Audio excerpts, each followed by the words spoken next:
beginning, there was only the great gaping void called Ginnungagap. This was a chasm that lay between two worlds. To the north lay Niflheim, cold with ice and mist. To the south lay Muspelheim, with heat and elemental fire. In due course, the ice rivers from Niflheim reached Ginnungagap and met the hot air from Muspelheim. By this meeting of opposite forces, the ice started melting, and a being appeared from these leaking drops. The first world being, Ymir, ancestor of the frost giants. Ymir was a hermaphrodite who could reproduce himself without help.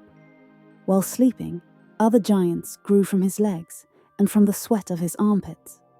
Besides Ymir, a primeval cow named Audhumla appeared from the melting ice. Audhumla nourished Ymir with her milk, which flowed in 4 rivers. To sustain herself, she licked the salty ice blocks. After 3 days of this licking, she uncovered a man named Buri. After the first day, his hair appeared. After the second, his head. And by the 3rd day, all of his form was free. Buri was tall, strong, and handsome. He begat a son, the name of whom was Bor, who married Besla, daughter of a giant. They had 3 sons, Odin, Vili, and Ve. Odin and his brothers wished the cosmos to take shape, so they slew Ymir.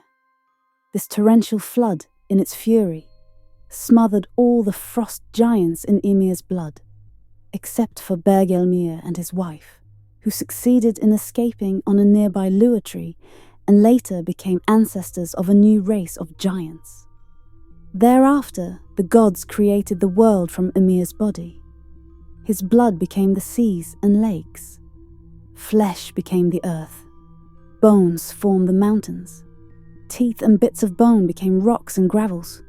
Skull was turned into the sky, supported by 4 dwarves in the 4 cardinal directions: Nordri, Sudri, Ostri, and Vestri. His brain, finally, was torn apart to create the clouds. To give light to the world, the gods took embers from Muspelheim and placed them in the sky as stars.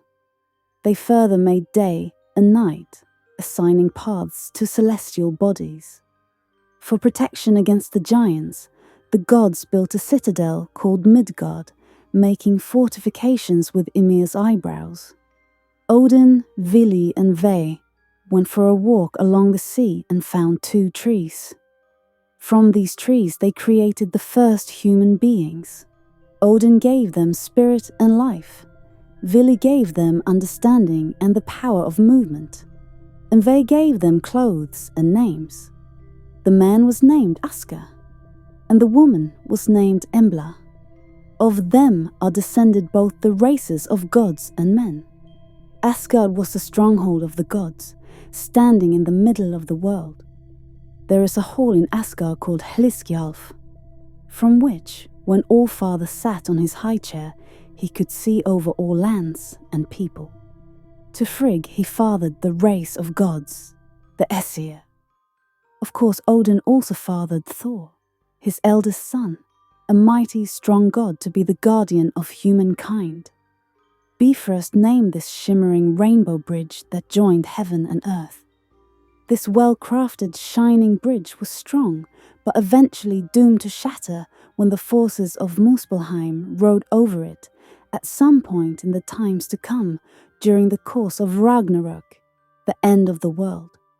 Central to the cosmos was Yggdrasil, the huge ash tree whose branches stretched over all worlds and supported the universe.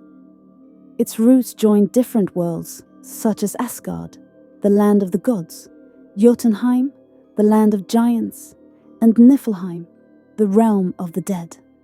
The base of Yggdrasil hosted 3 wells, a place where various beings of considerable importance took control. One belonged to the goddesses of destiny, called Norns, in charge of shaping the life threads of everybody. Hence, from within the struggle and balance between earth, ice, and water, and the sacrifice of Ymir, there evolved order. Thanks for watching. Subscribe to get more content like this.